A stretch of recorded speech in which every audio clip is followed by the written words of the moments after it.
The G-Wade Podcast with Deacon Dirty. What's up, y'all? It's your boy G-Wade holding it down, G-Wade Podcast, and I'm kicking it alongside with my man Deacon Dirty. And we have a special guest, a return special guest in the building. I think this now makes your 17th time. Yeah, about 17 times. You know, I'm hanging out with us right here on the pod. Dani Parks is in the house. What's happening? Thank you. Thank you for having me. It's always a good time coming here. Y'all, I didn't wear a lot of makeup this time because they usually have me in here crying, laughing. So, well, I'm flying solo today. Shout outs to Deacon Dirty. He had, some family matters. Had a loss in the family, so he's handling that. Yeah. Our condolences.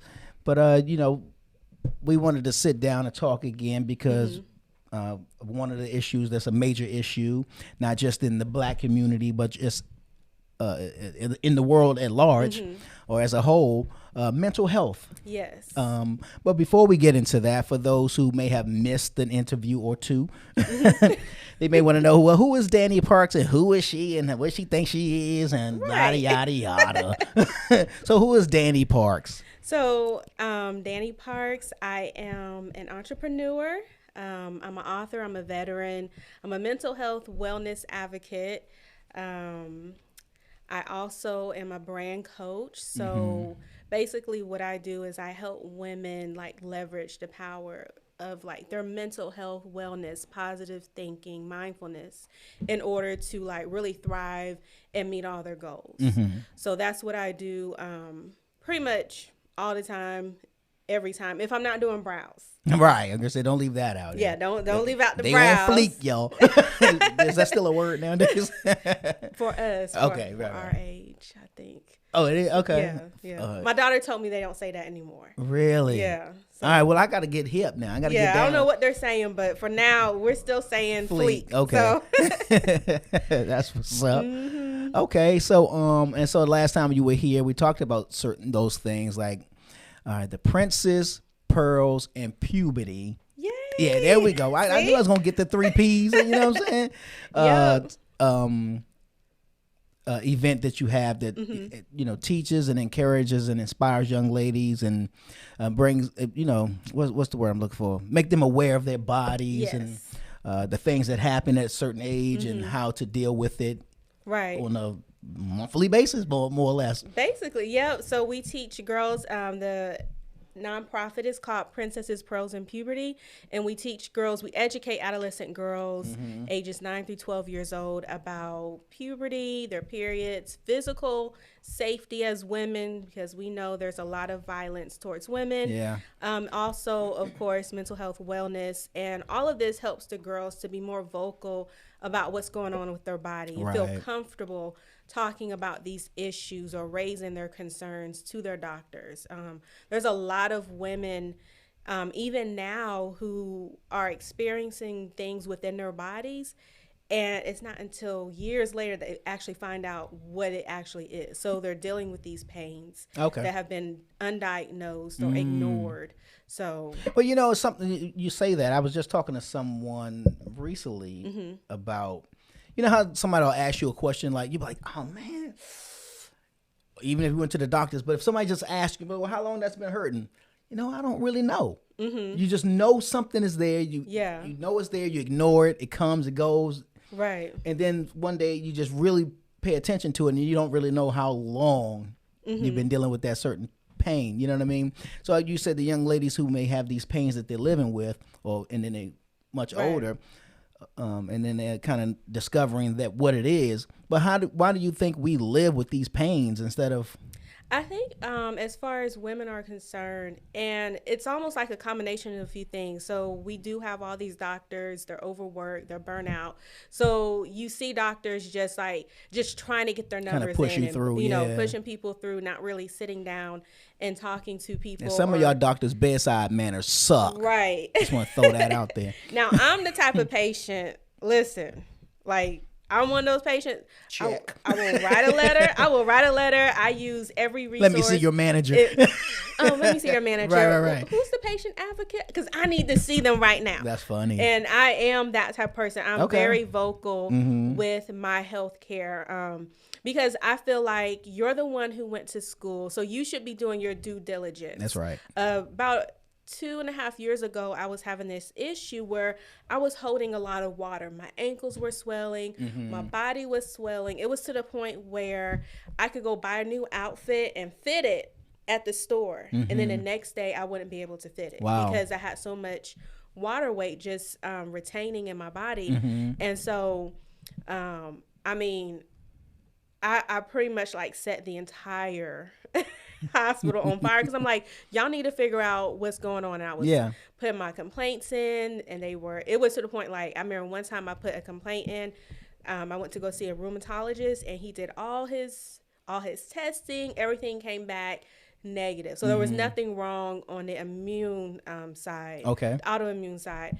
But I was like, okay, what's next? And he goes, well, I mean, we just keep an eye on it. Yeah.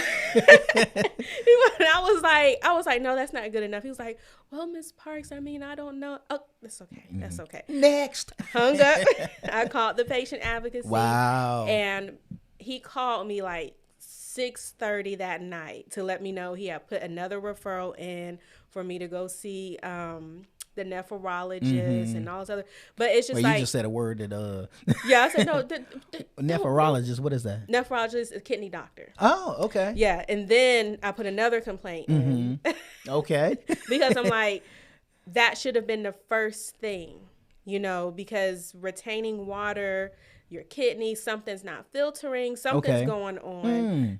In my opinion, I'm not a doctor, but I'm thinking, y'all need to check my kidney. Should have been the first thing. Right. Like, check. why am I saying this? Why am I writing my own plans? You know what I'm saying? Putting my own MRIs Put my own prescriptions in. I know. Why I have to pull my own blood out? That's funny. What I'm saying.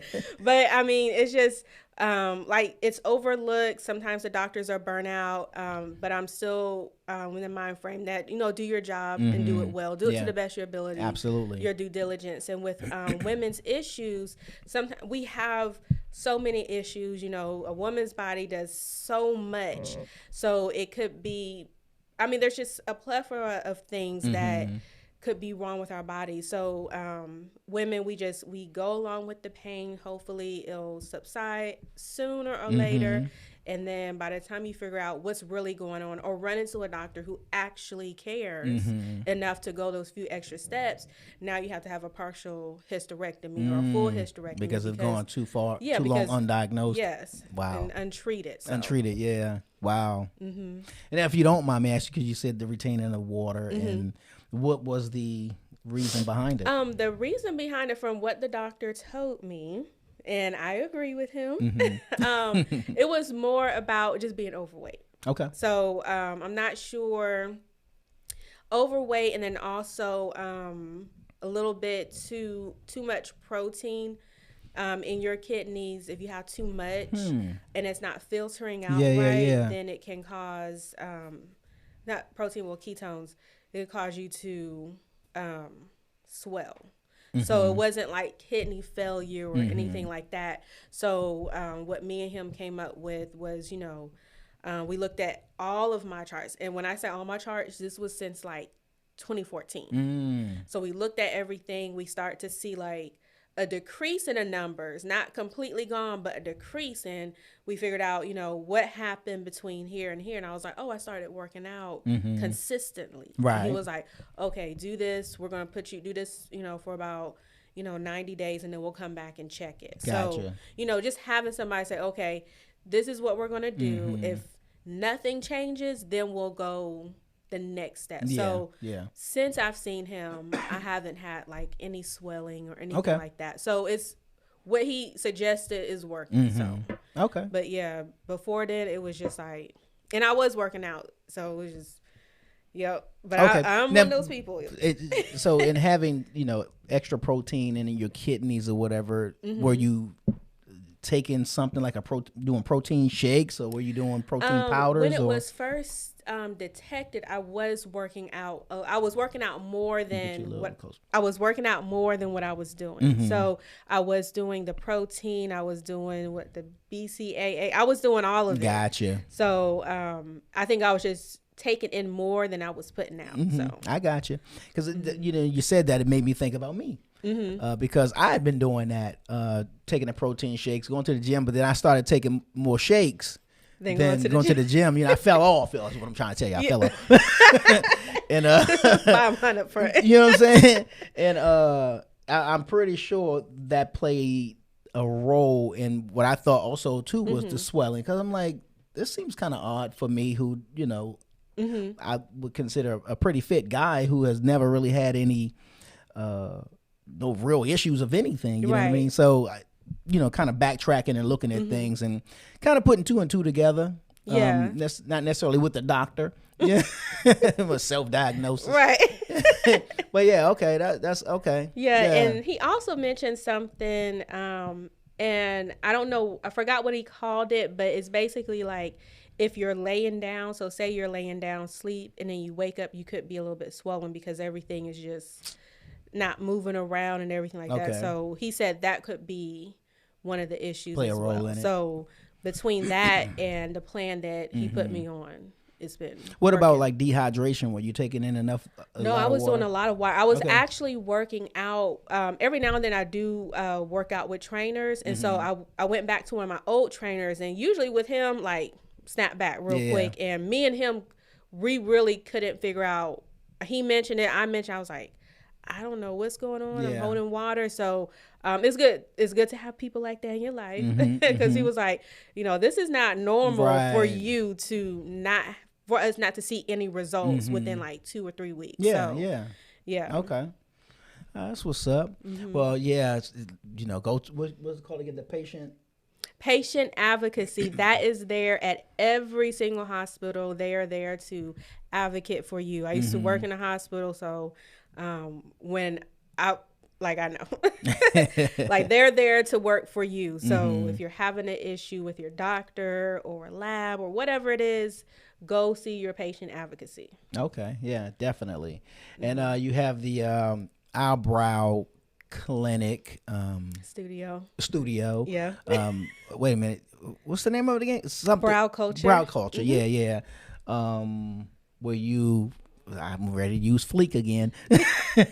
Where you contour the eyebrows and so I am also a cosmetic paramedical tattoo artist.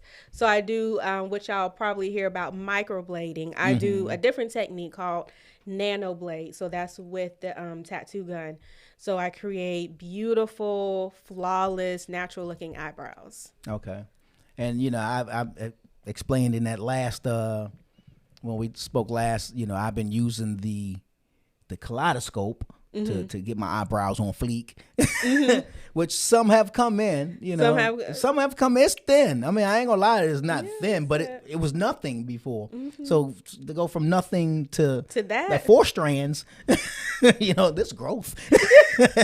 I'm ready to brag on Instagram, like, look, y'all, you know what I'm saying? Once I had nothing, show the picture before, you know. She's gonna be like, yeah, take that down. That's why I gotta wait till it really gets like a bush, you know what I'm saying? Yeah. Then but if you want it like next week, come see me. Right. Yeah, come see me. Because what you do is it a tattoo? Is that what it is? It's a tattoo. It's a tattoo. It's a lasting, like, what is it? Yeah. Like what's it called? Henna? No, it's not henna. So I do henna tint on eyebrows, but if you want something permanent, meaning it will last to about 2 to 3 years, it's called nano blade. So it's a cosmetic tattoo. And you'll never know. The way I do. I was gonna say, because my fear is that, you know, it'll thin out and now I look like I got drawn on. It won't thin out. I'm gonna explain that to the fellas. You know what I'm saying? Yeah. Don't worry about what's going on up here. Right. Yeah. No, the way I do it, it looks super natural. Like, my eyebrows are microbladed. If you go on to my website or into any of my Facebook pages, you'll see everything. So that's Brow Culture Studio, and then it's Brow Culture Studio on IG as well.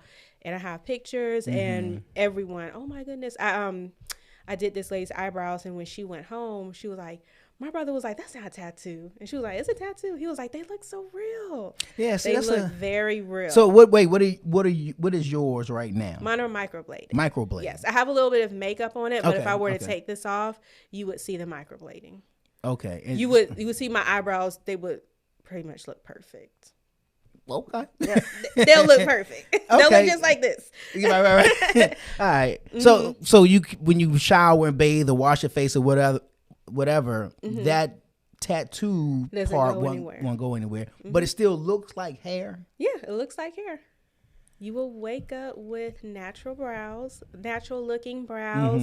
I also do man brows. So you get it's the same technique. I just don't, arch them. I give you a nice that natural manly curve brow. Yeah. I don't want to look like yeah. Yeah, you don't need the high arch or anything like that. So I'm thinking about it though. Yeah, because I need to see myself with some eyebrows, man. I've never been able to enjoy eyebrows. And you have I see your shape. Can you see it? I see it. It's you have almost similar to how mine are. You have thick brows, but it's very fine hair on it. So that's why it's so hard to see. So you can see it in the front. Well, see, that's my issue anyway. Like I got hair on my arms, but it's so fine and thin. Like frog hair, you know what I mean? It's like super fine. And even on my head, it's, even the thinning parts, but even before that, it's just thin. Right. You know what I'm saying? So, I got to do extra to make you see it. You know what I'm saying? Come see me. Come see me. There's a lot. There's men who experience hair loss just on their eyebrows. So those type of people come see me. All right, I'll have to get me an appointment. Yeah, so make this stuff happen. Yeah, we should challenge him. See, don't do that now, because by February 28th, that is the deadline for you to have your new brows. Can you give me can I come in?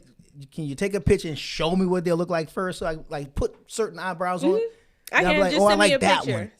Send me a picture, but every brow is unique because our faces are asymmetrical, meaning your left side is not the same as your right side. Right. So I create your eyebrows to complement your facial structure. So I won't look lopsided all. No, you won't look like lopsided. Like now that we can see your eyebrows, don't look straight no more. I know. Now that you have them, they jacked up. For 2 years. Yeah, at the minimum. And there's nothing. Oh, can you take it off?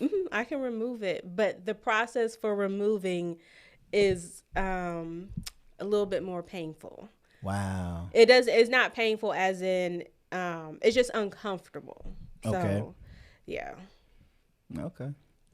All right, things to consider. All right, well, let's get into it. Yes. We spoke and you wanted to discuss mental health, and like I said, it's something that I think everyone at some point in their lives have dealt with. Yes. Some type of disruption in their mental health, and undiagnosed, of course, and you're just going about life, right? Because you don't know nothing else, but it's there, it's not there, it's not there, it's there. It is what it is. So first, let's describe or explain what is mental health. So mental health is anything that has to do with how you think, the type of thoughts that you have, how those thoughts are affecting your life. Your life, it can affect your behavior. Are they negative? Are they positive? What type of thoughts are you having? Because we all know that what we think, then we say, and then we act on. So true. You want to make sure that your mental health is in check. Yeah. Okay. In other words, when you say act on, is that in the sense of if something is mentally has you thinking violent thoughts that you may tend to go out and so violent things? Sometimes when you were younger, how you're man, if this person comes up to me, I'm gonna slap them. And it was don't. And I tell my daughter, because I hear kids talking about it, and I said, well, don't set those type of seeds in your mind, because if the situation was to really happen, you would default to that thought. Yeah. And then your actions would follow. So that's why you have to really check your mental health. And then not to mention, you probably told 4 people, so now you really got to do it. now you on, you on the spotlight. Yeah. You capping or not? Right, there you go, right. So it's one of those things that you have to be very mindful of your thoughts. So in mental health, somebody's dealing with some kind of mental health issues. I think we use the word mental health and make it negative. But mental health is just mental health. Mm-hmm. But what's going on with your mental health is really what we need to be looking at. Right. But how do you detect if someone, let's say your daughter, for example, is dealing with something that she's not saying to you, maybe at school or whatever, and she's dealing with some kind of mental health issues, but not saying anything? By not saying anything. So with mental health, especially when it comes to depression or any type of self-harm ideation like suicide, you have to really watch people and know people. That's one of the great things of, being at people's presence and getting to know them and actually learn them. So if it was my daughter is very outgoing. She's super talkative. Everyone loves her. She's so helpful. So if those things were to change in her behavior, then I'm asking, what's going on? And then she'll come and tell me, well, I didn't have a good day. Like creating a safe space at home. One of my things when it comes to my house, and then also just talking to parents in general, I always tell them that your house is supposed to be a haven for peace. You're thrown into this world against all odds possible, and so are your children. So when you come home, you want peace. Yeah. And so that peace creates a safe space for communication as well. So my daughter, she definitely tells me everything. Yeah, no, that's what's up. You say that it's like, and this is a slightly different. You seen the movie Goodfellas? I believe. Do you remember the movie Goodfellas? Well, there was a scene in it. Karen is the wife. I forgot the guy's name, but it was Ray Liotta. He plays the character. But one morning he wakes up and his wife is straddling him with a gun pointed to his face. And he's like, honey, you know what I'm saying? Relax, woo, woo, woo. And he finally kind of gets her to calm down a bit. Then he, gets himself out the situation. But the thing that he says was, I deal with enough out there. Right. Why am I coming home to deal with it in here? So when you're saying your home should be the place of peace, a safe haven, right? You're not making it easy for me. You know what I'm saying? When I already got to deal with the wolves out there. So yeah, I agree that your home should be a place where your kids should be able to come home and detox and get it off their chest. And I know some households are not like that because of many different stressful situations. It doesn't always pan out that way, but in the perfect world, I guess you could say, would be ideal. Oh yeah, definitely. We have to, and it's like something that you have to be intentional about. A lot of us, like our generation, growing up with our parents' generation, they didn't get all that. They didn't get all the communication, the hugs, the kisses, and not because their parents just didn't like it, it's just how they grew up. Yeah. Our generation is more like, what you thinking about? Like, we're more mindful. And so being intentional about that, even as the parent, even if you're tired, you still want to make sure that those doors are always open, that you're always making sure that your child feels as though they can come speak to you and they feel comfortable in the house. Yeah, so absolutely.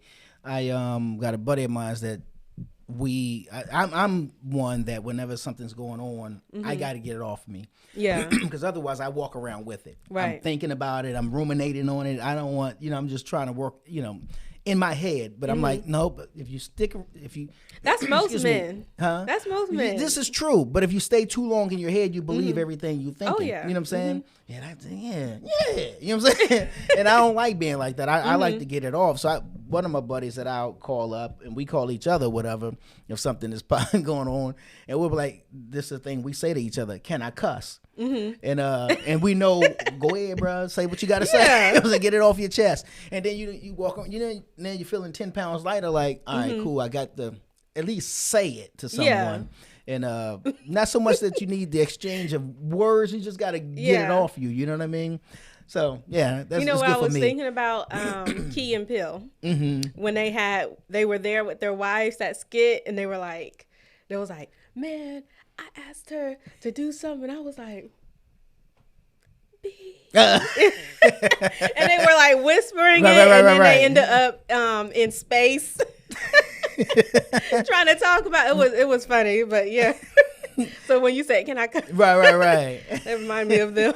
Well, I mean, because to me, that's a form of, I guess you can say, somewhat the form of counseling where you just being it. Because when you go to a counselor, you getting it off somehow anyway, right? Yeah, and like this year, like I'm really pushing like therapy, counseling, peer-to-peer groups. You know, going to therapy, doing any of that is the real flex of the year. My therapist, he really explains emotions and that. And I'm gonna say this word if I can get it right. The etymology. Anyways, the background of the word. Gotcha. The background of the word means emotions means to exit. So anything that you're experiencing is not supposed to be held in naturally. It's supposed to be expressed, acknowledged, and it's supposed to exit out of you. So you're not supposed to hold in any of those emotions. When I started in my downward spiral in depression, that's what was going on with me. I was holding in all of my worries, my anger, my fears. And this started in 7th grade. So really between the time I was experiencing, depression and related to today's today's society, is still the same thing. Depression, suicide attempts, ideation, all of that is still happening at an early age. Right. So yeah, I know for me, when I was in 7th grade, I just started the junior high school, and one day, me and a friend of mine, we was sitting around listening to a tape recorder. I can't even remember what we were listening to, but one of the students, I guess he was a 9th grader, walked up, popped the tape out, took it, and walked away. And my friend was like, "Oh, you gonna go get it?" I'm like, "That's your tape recorder. You go get it." Well, I'm saying that to say that must have given him the bully the green light that he could bully. So from that point forward, he became my bully. What? And so I was being bullied in the 7th grade. And I always tell people, I've never been the tall dude. I've always stood in the first or at least second in line. You know what I'm saying? So he was even small. So I don't know if he had a Napoleon situation going on or whatever. Yeah. But he was bullying me for a minute. I'm saying that to say this. Me holding it in, not saying nothing, it's going to come out somewhere. Oh, yeah. And so for me, it came out through migraines because I was experiencing some serious migraines until somebody had eventually told somebody else that told my mother, "Hey, he being bullied at school." And so there was a whole counseling school your thing. Your mom got involved. She got involved. Shout out to your mom. You know what I'm saying? That's she came up to the school. Who? Because I will burn everyone and this building down until we get to it. You know what I'm saying? Right. Now, fast forward, I guess he didn't take too cool to that, so the bullying even continued to more. Now I'm gonna tell you how it stopped. I'm not a just want to fight people on a regular type of thing. That ain't my thing. You got to bother me. You know what I'm saying? But this particular day, I was being accosted. Yeah. in the rec room, and everything was cool. I was willing to let it go, even though you know what I'm saying. But he threw an apple and it hit me in the back. What? And that was the day that he learned he met Jesus. Yeah. He ain't died, but he learned the day. he learned that day. Yeah, man. If you talking about somebody beat the crap out of somebody, oh wow, yeah, and it ended that day. So I'm not suggesting go beat up your bully. Yeah, sometimes. But I'm saying suggesting sometimes you gotta get it off your chest. Yeah, and that's crazy because it does happen. And I mean, it just happens at such an early age with our kids, with them being bullied and everything like that.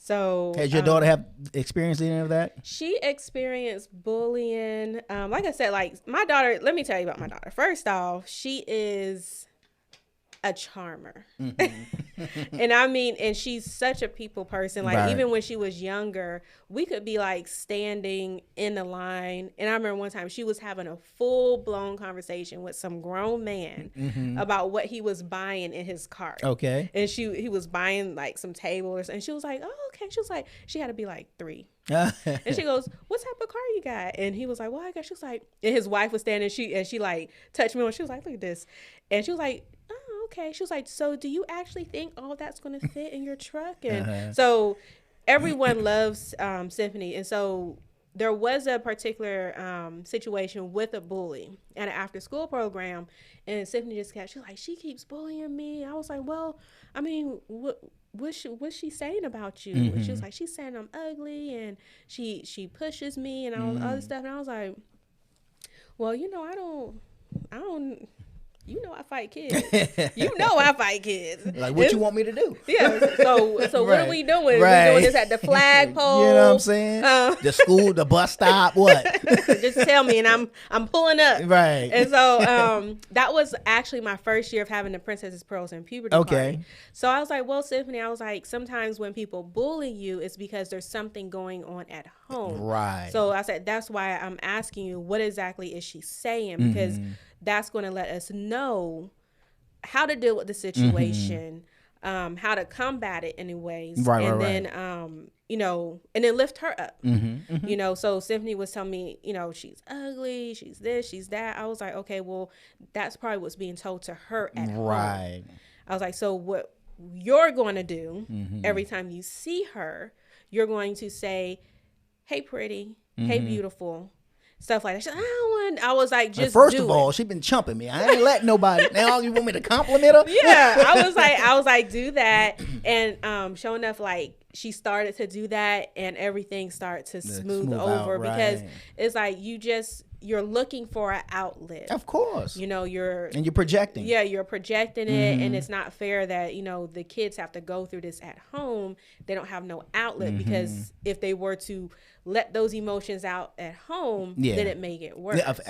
So, you know, and I say, you know, always be mindful of people. You know, when you're walking past them, nowadays it's like, oh, hey, how you doing? And we keep walking. No, stop. When you ask someone how they're doing, stop there's supposed to be a response to that. And I always is like, if they say I'm doing okay or it's all right, I always go in a little bit deeper just to let them know someone is watching you. Someone cares. Well, you know, and with that being said, there's the other side where you ask, but you're really not asking. You know what I mean? You know, it's just that fluff talk, that elevator, let me just say something so it won't be awkward until we get off, or that passing, hey, how you doing? All right, you know, you ain't really expect to sit around and be like, well, you know, my kids, you know what I'm saying? And another thing, you know what I'm saying? There's been some times where that's happened to me, but, you know, I just got out of that because, you know, sometimes, I don't know why I started doing that. Maybe I was going through something. It was just like,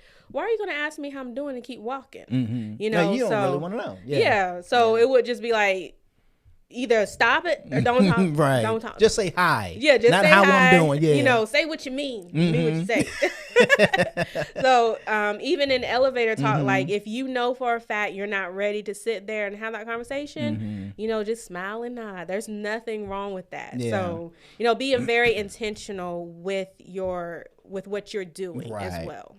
Yeah, it's the you know, the I don't know if want to call it a meme or whatever, but it's floating around that says, you know, check on your good friends too, or, you know, the ones that are okay, because even though they are okay, sometimes they're not really okay. You know what I mean? And I don't want to say that this is the perfect example, because, you know, our condolences to her family for her son, Regina King, whose son just, you know, committed suicide. And, you know, by the way things were looking prior to, he seemed like a happy-go-lucky kid. You know what I mean? And I'm pretty sure many of people are like, well, how could he do such a thing when his mom is Regina King, or they got money, or da-da-da-da, you know what I mean? That sort of thing.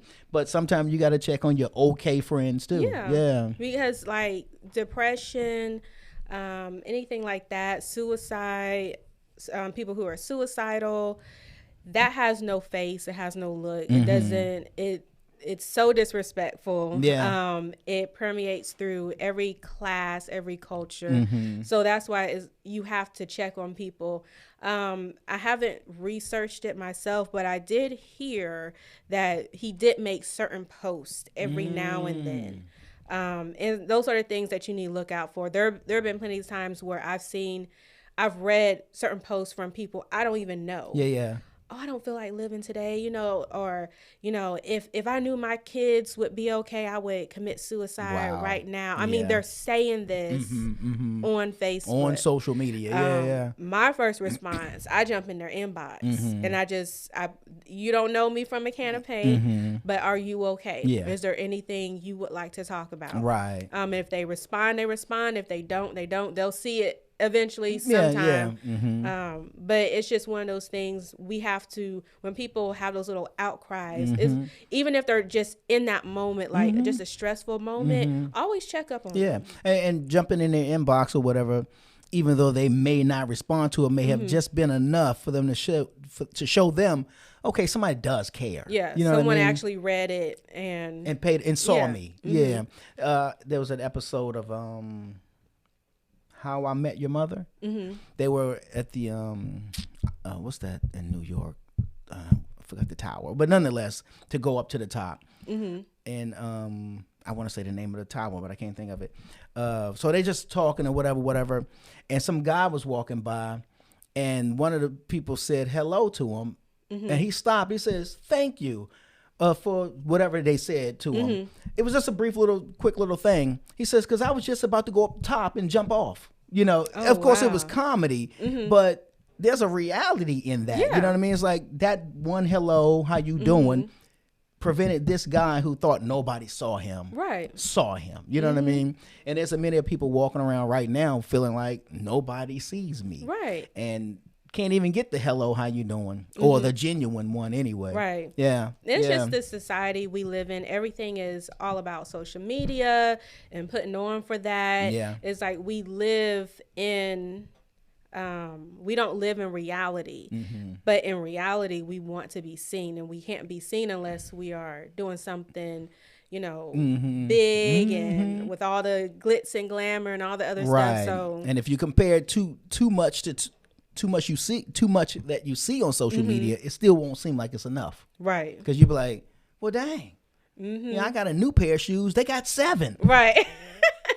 I'm nobody. When it comes to like even with me, when I'm making my content or whenever I'm pushing anything that I'm doing, especially with my branding or brow culture, my best content comes when I'm not scrolling through social media, because I say, I'm like, oh dang, well she's doing that, that's cool. Like, no, that's her. Maybe I should buy a bus. You know what I'm saying? You know what I mean? I should buy a bus because some of my customers may not want to drive. Just extra. So it's like we automatically, and sometimes we don't do it on purpose. It's just human nature. We're competitive by nature. So when you see something like, I think I can do that too. Like, no, you stick to the rivers and lakes that you used to. Come on, TLC. You know what I'm saying? You. You know what I'm saying?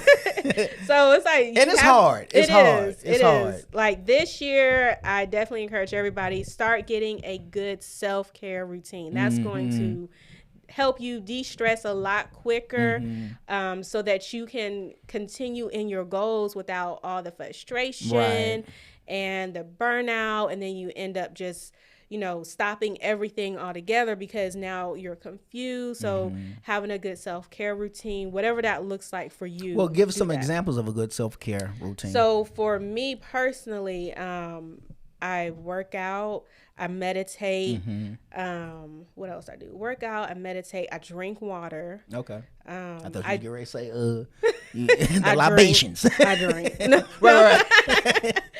So, doing things that are good for my body and make my body feel good. Okay.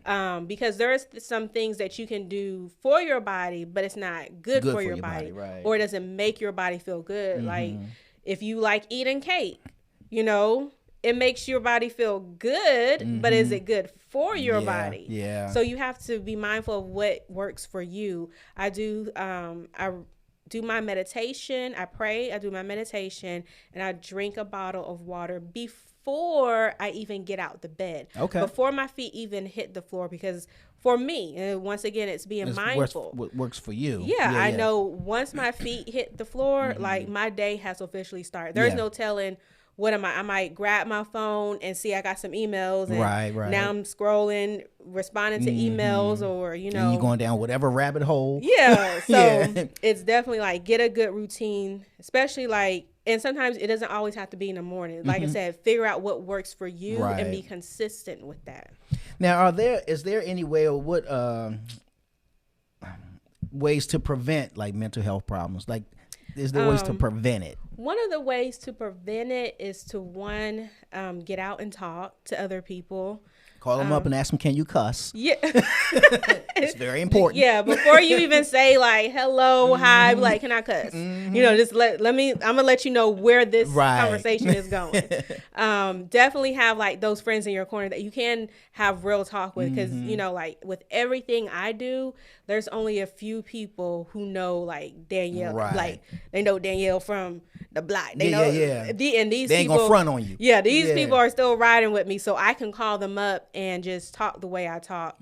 However it comes out, that's and it feels good to have people in your corner like that, because we can't always be so eloquent with our words and everything like that. So having those people in your corner.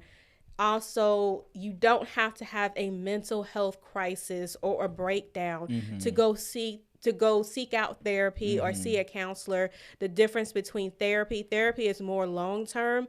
Counseling is more focused on a specific manner. Okay. So you don't need to be hospitalized or have a breakdown in order to seek out those things. Both of those things should be utilized in a preventative measure. Peer groups. There's a lot of, Georgia has so many mental health resources, even right here in Atlanta. So seek out those things. Peer-to-peer groups are people who have been in your shoes, who have gone through the things that you're currently experiencing. And so now they can talk to you. No one knows how a mind that's set on suicide thinks better than someone who has survived a suicide attempt or depression. I've heard it plenty of times where, you know, he was just laughing and we had a great time, and then in the morning you find out he committed suicide or she committed suicide. And I tell people, I was like, anything can be a trigger. I mean, absolutely. I mean, anything. So, and it's just like, if you have those resources on hand, you can reach out to people and, you know, be confident that you're going to get some type of help that's going to help de-escalate whatever situation that you're having. So no, I'm with you. This, you know, before the podcast, we were a radio show, and we just, you know, changed the format. But me and Deacon Dirty, one of the things that we even talk about, whether it's just us or when other people come, that this show has been one of the greatest therapy sessions that we've had since 2006. We just constantly, if you were to go back and listen to, you know, the shows from early on, we've always just talked about whatever it is, because I'm like, and I feel better, you know what I'm saying? You know, I'll talk about my issue because I'm getting it out. You know, we bouncing it off each other, even with the guests. You know, we just get to talk about it. And sometimes, you know, like you said, the counseling and the therapy are great. But sometimes if you can just talk about it with no judgment, sometimes I'll do it in a joke, just so, you know, we won't bring the show down, make the show all depressing. You know what I'm saying? Like, it's so sad. Right. You know what I mean? But it's been one of the greatest therapy sessions that I've ever had. You know what I mean? Outside of sitting down with my pastor, and, you know, talking, because I'm, like I said, I can't hold it. I don't want the sickness, you know, because you hold that stuff in, it starts to affect you in some kind of way. And like I said, when I was in 7th grade with them headaches, you know, migraines rather, them things ain't no joke if you ain't never had one. And then with, not to cut you off, but with children, I just want to point out, children, their stress manifests in a different way. So the headaches, the tummy aches, especially if they're consistent, then you need to sit your child down. Okay, what's going on? You know, you may find out they're being bullied, or they're just stressed out over, they're putting too much on their plate about grades about work or whatever. I mean, school, exactly. What, you know, one of the things, you know, counseling, and if you're not a part like of a church or maybe if your job is not offering it, getting counseling or therapy is sometimes that's an expensive venture. What would you suggest to someone who wants to sit down with someone and be able to talk it out, but financially can't do that? Are there practices out here that have free counseling sessions and that sort of thing? You could always inquire. I always tell people, like, if you find a therapist who you think you may want to go see, ask them about a sliding schedule. Ask them if they offer free sessions or if there's any type of grants or scholarships. There's a lot of therapists out here who are doing their best to make sure that no one is left behind. So the therapists, they have things where they can offer a free service, right? Because maybe they applied for a grant in order to do that. Gotcha. So always ask about those. And then also the peer-to-peer groups. These are free. They meet wherever they meet at. Okay. Maybe it's at a church. Maybe it's, at a coffee shop or whatever. How do they find those type of groups? You can go on to GCAL. I believe it's gcal.org or .com. So the Georgia Center. So hold on, let me get it for you because I don't want to misquote it. But it's GCal is because it's something like that for those who financially just can't do it, being able to you don't want them left behind just because you can't afford to meet with a therapist. So I guess like the peer-to-peer, which I assume is people who have gone through or dealing with or. So we got the Georgia Department of Behavioral Health and Developmental Disabilities. So, that brings me into what I want to talk about as well. So you can go to this website to find all resources about any type of mental health resources, or either substance abuse resources, right, or developmental disabilities. And they also have a line that you can call, which is 1-800-715-4225. And you can call this. You can get help for whatever you're experiencing in that moment, or if you just need resources, they can point you in the right direction. One thing that is going to be new this year, and I'm so excited about it, is 988. So 988? 988. Okay. So this is the 3-digit number to the National Suicide Hotline. Okay. And the great thing about this is that when you call 988, it connects you directly, just like the National Suicide Hotline, but we can remember 988 faster than, 1-800. Like, you know what? Right. I'm just going to sit here in this corner because I can't remember that. And we won't even think to just Google it. That ain't on your mind at the moment. Not in that moment. But if you can remember 988, and you can use this number, I'll let people know you can use this for yourself, or you can use it for someone is experiencing a mental health crisis. Because like you said, we're not thinking about that.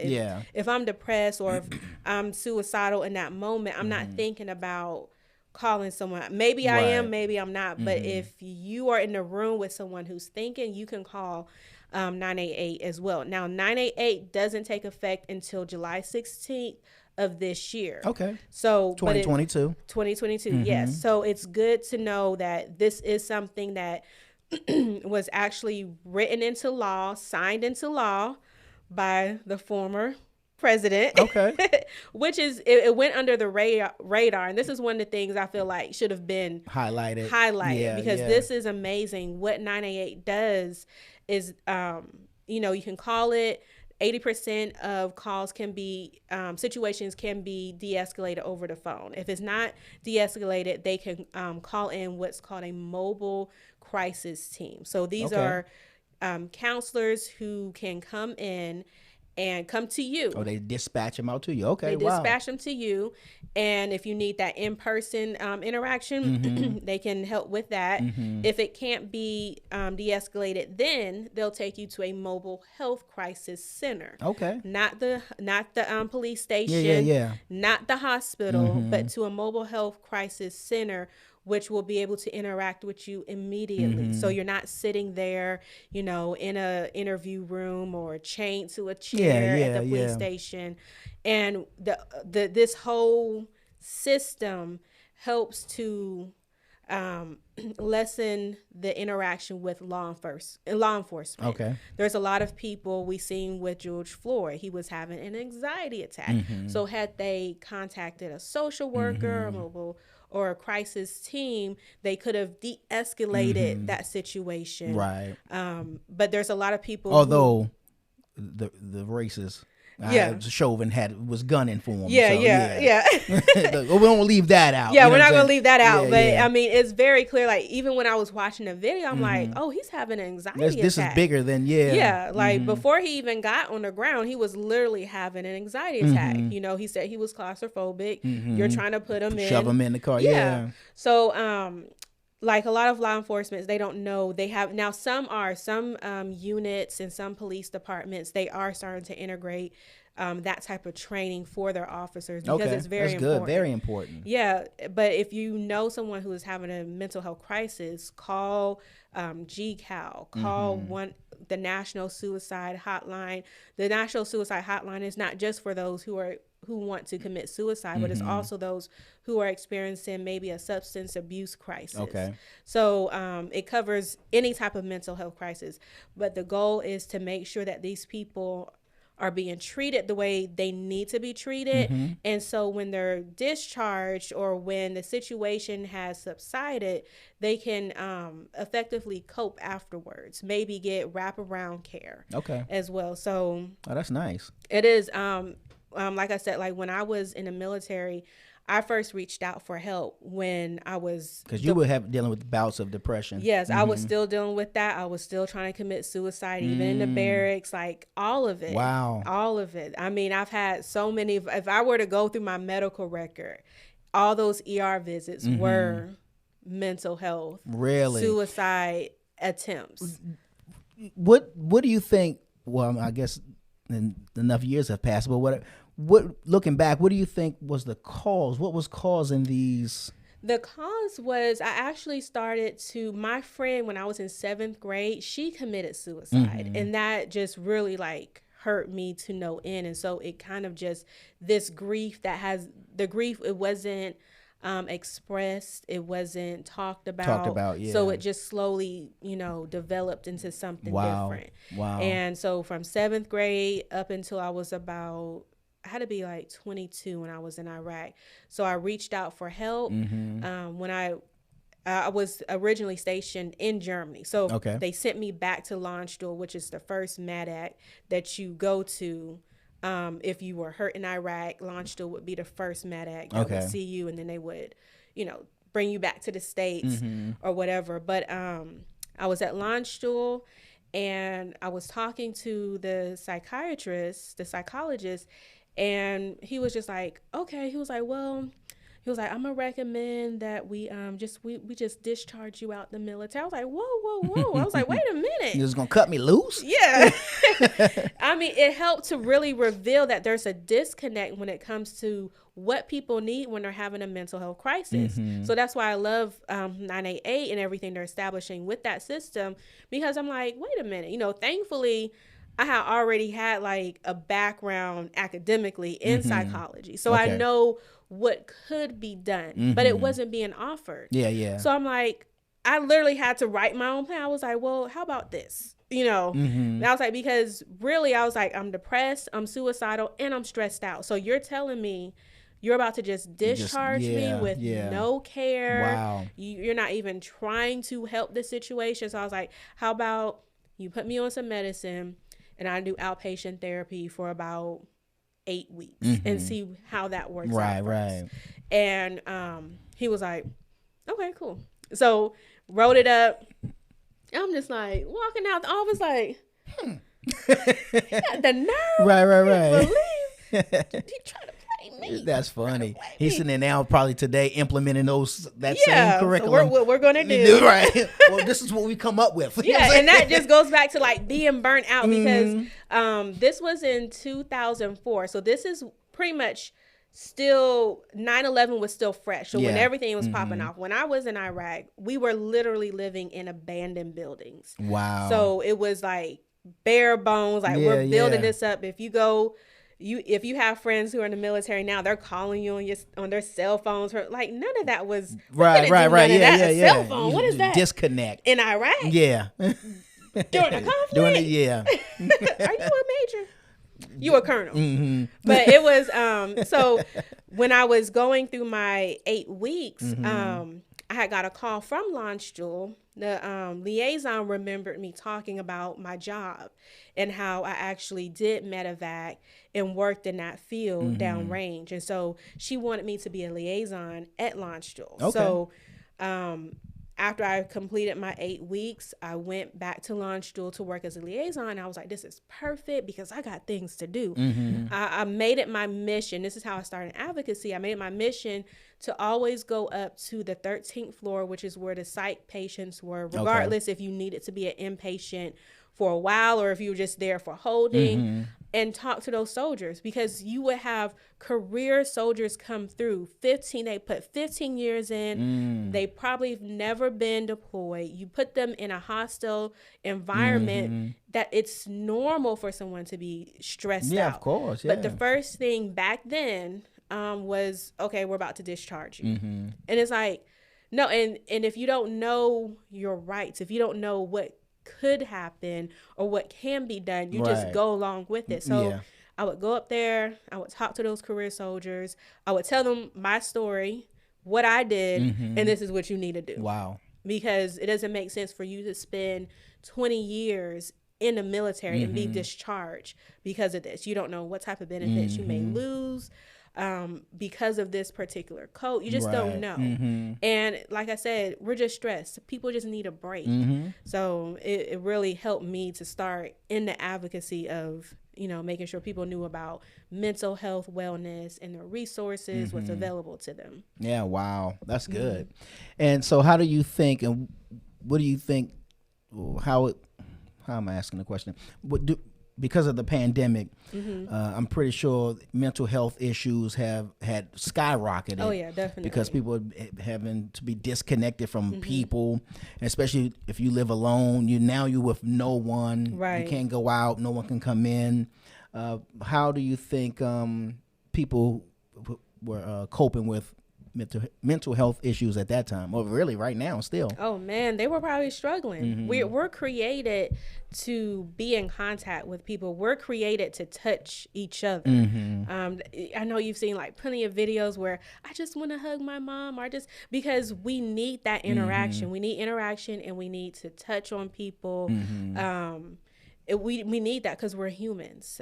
I can't just talk to you on the phone. At some point, I need to see you. I need to see you with my eyes. I need to be in your presence. And that's just with everyone. So they were probably struggling. Thank God social media is the way it is now, because now they were doing groups. I think you could start rooms and just have a conversation with anybody and everybody. So I think social media was probably like that little Hail Mary for some people who were considering, suicide, or they were struggling with depression. They could get onto one of the social medias and, just have a release in a sense. Have a release. So what about people who grew up around the way? And by around the way, I mean the hood, who you've experienced, witnessed, certain types of lifestyle and activities. Do you think that people like, I don't want to say people like that because that sounds weird, but those people have been affected by with some sort of PTSD if you're witnessing, gang violence or murder? Definitely. I think so. Dr. Rasad Ritchie, I'm pretty sure you probably heard about him. He has this saying that we are products of our experiences, our exposures, and our environments. So if you're in a situation, an environment like that, it's going to affect you. We are oversaturated with things that we should not see, even as adults. Right. So if you're seeing these things as children, that's going to definitely create some type of traumatic event in your mind. Things like when I came back from Iraq, seeing these military movies where the soldiers are being blown apart and they're super graphic. like people are watching this as entertainment, not knowing this is what's literally happening downrange. Like I've seen this with my eyes, and now you're putting this on. Like it's traumatic in person, but it's also traumatic seeing it on screen. I mean, if you were even in a movie theater with a group of soldiers, that we would probably be like, oh my goodness, they're showing this for real? And there would have to be some type of probably some type of like flashback moments. Yeah, some flashbacks. Yeah. I remember when we all came back from Iraq, someone dropped a book on the floor and everyone hit the deck. Yeah. I mean, it's just, and that's just a little bit, but some people's PTSD lingers. And then some people don't even know they have PTSD, especially when you grow up in environments, we'll just call them hostile environments like that, where you're seeing the gang violence, you're being exposed to that on a daily basis. It's going to create some type of PTSD within you that you don't even know about. Right. You just know you are the way you are. And it's like, no, because you were exposed to this. And you shouldn't have been exposed to it. Well, I guess if there is a difference, the difference is, I think maybe, if it's set in military, your PTSD is probably to react or to like hit the deck, or it's just certain type of reaction. I think if it's from around the way, urban environment type gang, whatever type of, I think you become used to it and numb to it. Yeah. And so you just it's nothing. When you like pow pow pow. Yeah, nah, they just shooting around the corner. Now, but what's up though? You know what I'm saying? Yeah. You know what I mean? So, but that's something has created a numbness there, a shell. You know what I mean? Even with like soldiers, and I think just with humans in general, when we're exposed to things that create that mental traumatic event in our minds, you're going to be, at some point, you're going to become numb to certain things. You may hear or see somebody get shot and you don't blink an eye. Right. Because you grew up in that environment. Or, you may be in a situation where you have to, fight or flight, and your reaction is to fight because that's how you grew up. And you don't blink an eye. You don't care who you fighting. Man, woman, child, it doesn't matter. So. Yeah. Well, I would say even in that, for those who grew up around the way and think you're not affected by the things you've seen around the way, on the block, in the hood, whatever you want to call it. Yeah. You probably need to get a little bit of counseling. A little counseling too. Get it off your chest. Yeah. Talk about those things, because something may be lying beneath that at some point's gonna come out. You know what I mean? Yeah. Yeah. There's things that and I could share just a little bit. Like one of my therapy sessions, we were talking about, I mentioned the whole thing with my friend committed suicide. Yeah. And so did you ever find out why she committed suicide? No. Never found out. So, but I do remember her saying that she wanted to commit suicide. But, we're kids and we don't. Of course. That means nothing. But now I'm like, okay, if somebody says they want to kill themselves or they're thinking about any type of self-harm, cutting, like I'm listening, my ears are perked up now. But what was I going to say? I'm sorry, I didn't mean to cut you. It just made me think about, because you mentioned her. Oh, okay. Yeah. So with the therapy, so when we were talking, that's when I realized, after all, when I say realize, I mean I was like December 2021 years old. When I realized, like, I never really grieved the way I was supposed to grieve. Right. Therefore, there were certain things in my life that I was doing because I had that unresolved grief. But once we worked through it, everything just seemed to just lighten up, like my mood, how I interact with people, because sometimes how we interact with people is because we have these unresolved hurts. And some of these unresolved hurts are so deep that we don't even realize, they're there. Right. But they're affecting how we interact with people. Right. So yeah, there's a lot of people walking around like you just said, but hurt, don't know they hurt. Oh yeah, I mean, in the public eye, thriving, but they're hurt, and sometimes they don't even know it. And I think, I know for me, I could say it, but it wasn't until talking with my pastor, just different, you know, getting stuff out that I'm realizing there's some stuff in there that needed to just come out. And that's why I say for me, I talk about it. You know, if I find out what happened, see, and then I just talk about it because I don't want to walk around. Yeah, you know what I mean? I've been made free and I want to stay that way. You know what I'm saying? Same here. When I realized, like, listen, you know, God has, like, the way God, when I was driving up here, I was thinking about how it was like the impromptu-ness of God, but I was like, that doesn't make sense because God already has everything planned out. So nothing is impromptu when it comes to how he sets everything up. We just may think that. Right. But even just my story from, you know, reaching out for help to the plane ride to launch to everything was like set up for that moment. So, and I just, every time I recant that story, I'm just like, dang, I set that up. He set that up real good because I thought I was going to die. Right. Yeah. But the way he set it up, you know, my escort. So whenever there's like a psych patient on a plane, doesn't matter if it's a military plane or regular, but you don't know because they don't want no one freaking out. Of course, yeah.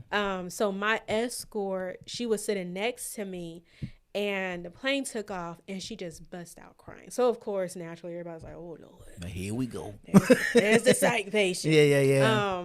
And so when I got to talking to her, she told me she was a reservist.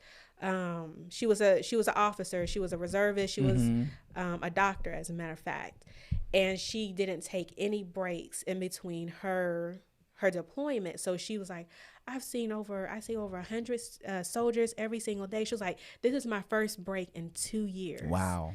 And I was just like, okay. And I was just like, patting her leg. No, not even like, I didn't want to do it. Like, lady, I got my own issue. Got you. What are you doing? Like, what are you really doing right now? Wow. And so God was just like, tell her you grew up in Germany. Go ahead and hook her up. Yeah. And so I told her, I was like, ma'am, I was like, when we get there, I was like, you can go and enjoy Germany. And I told her all the good. When I say I grew up there. So I told her all the good spots. And I told her, she was like, well, no. She was like, I need to go back. I was like, no, you don't. I was like, this is what I do for a living. I know about. Right. We're not tracking you. You good. Yeah, just go back before the end of the year. At some point, you know, you don't want to don't be suspicious. Right. So, and it was just really good because you could tell she was completely stressed out. I mean, when she was like hysterical crying because 2 years on top of that, she's a reservist, which means she just got activated. I was active duty, so I have to be there. Yeah. You know, so for her, it's not only am I being pulled out of whatever I got going on my civilian side, now you're throwing me into this. So yeah, it was, like I said, God set everything up perfectly. So wow, this is good. This is good. You know, because again, people are walking around every day. Like Smokey Robinson said, I'm taking it back, y'all. Right. So, you know, with the tears of a clown. So we smiling, but inside we crying. As a matter of fact, CeCe Peniston, the singer, I think she's from Baltimore. One of her songs, it was Inside That I Cried. Like, you know, we crying on the inside, you know, but outside we got this fake little smile, or a believable smile. And we convincing everybody that everything is okay. But we know deep down inside that any given moment, it could be, you know, it could be that snap. Worse. Yeah, it could be a lot worse. So I encourage people to seek the therapy, the counseling, talk. What you said, the peer groups, the peer-to-peer groups, peer-to-peer groups. Your pastor, your church, whatever your tribe, I guess, is. You know, to really sit down and talk to the trusted friend or family members and talk about this stuff, because a lot of people just walk around with just hurting, terrible. And also for Christians, let me just say, like, your pastor is a great resource. However, don't think you can still go to your pastor and go to therapy. Of course. All the pastors I know, they encourage therapy as well, unless they are what's it called, certified in Christian clinical counseling as well. But don't feel like you are stepping out on your faith because you want to go see a therapist. Or stepping out on God. You're not stepping on God. I believe God, he gives us all different types of talents, and he just gave that particular person the talent of walking you through your issue. So go see a therapist if that's what gives you peace, if you have peace about that. Yeah, absolutely. So once again, where can people, all that information, them numbers, the websites, so they can know where they need to go or connect their folks with? Okay, so I'm going to give you the crisis text line, which I absolutely love because we're always on our phones. Okay. So you can actually text this number, and a crisis counselor, they will actually text you back. Okay. And you have a full conversation with them. So the number to that is 747. I'm sorry. I'm just reading this all wrong. So text hello to 741-741. Once again, text hello to 741-741, and they just take it from there. They ask you how you're doing, what's going on, and I even tried it because I never try to give out information so like if you wait too long to respond back, they will send you a text and be like, hey, are you still there? Nice. What's going on? Do you still want to talk? So once again, you text hello to 741-741. And then also the National Suicide Hotline. Let me get that for you. This number is, hold on, this is not, each, where am I going here? Let's see. Suicide Hotline. There we go. Okay. So the National Suicide Hotline, all of these are 24 hours. It's 1-800-273-8255. Repeat that. It's 1-800-273-8255. And so you can call this number. They will help you. If you need help in state, they'll route that number to the state that you're in. Gotcha. They'll route that call to the state that you're in as well.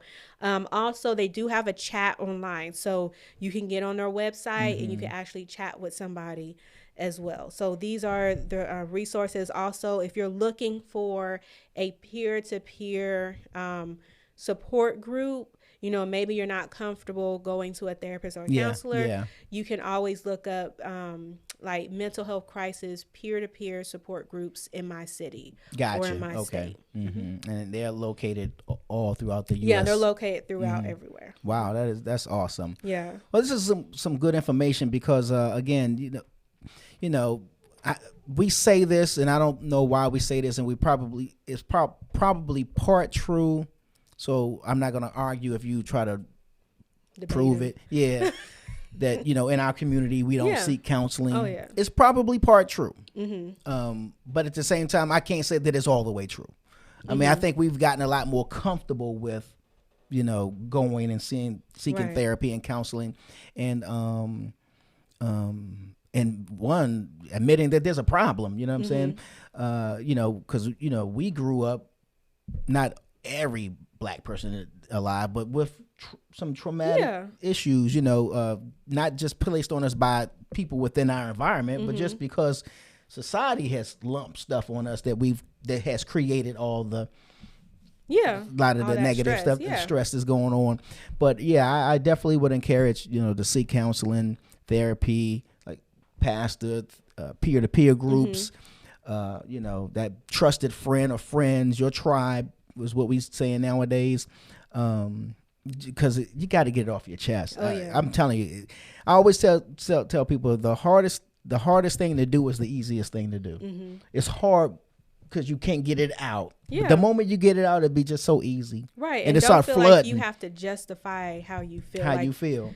Like we're not looking to, like, no one will ever say, "Oh yeah, that's a good reason to commit suicide." That's close enough. That's close enough. That sounds about right. Go for it. You know No one will ever say that. So don't feel like, you're keeping it in because how am I supposed to justify And you are this? not alone. Yeah, you're not alone. Definitely. And then when it comes, I'm glad you mentioned our color, because when you're looking for a counselor or a therapist, if you can't find a Black therapist, don't let that stop you. You can still go see a counselor of a different race or color until you find what you're looking for. Yeah.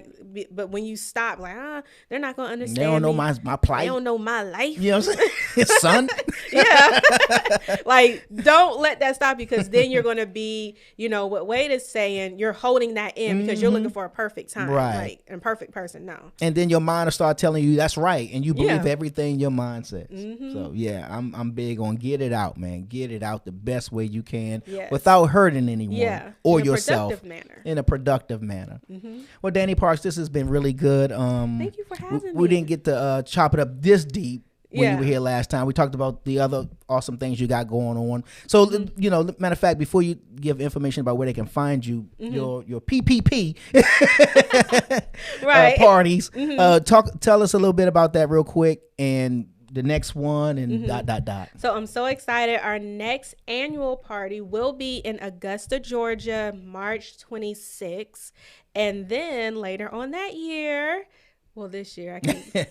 We're still new. We only a few days into to the new year. So this year, we will be having a party here in Atlanta, Georgia. So if you are a youth group that mentors girls, maybe you're a coach, whatever you do with young girls ages 9 through 12 years old, and you want to get them involved in the party that will be up here in Atlanta, just give me a shout. You can catch me on IG at @IM_Dani Parks. You can also visit our website, which is p3partyforgirls.com, and all of our information is on there.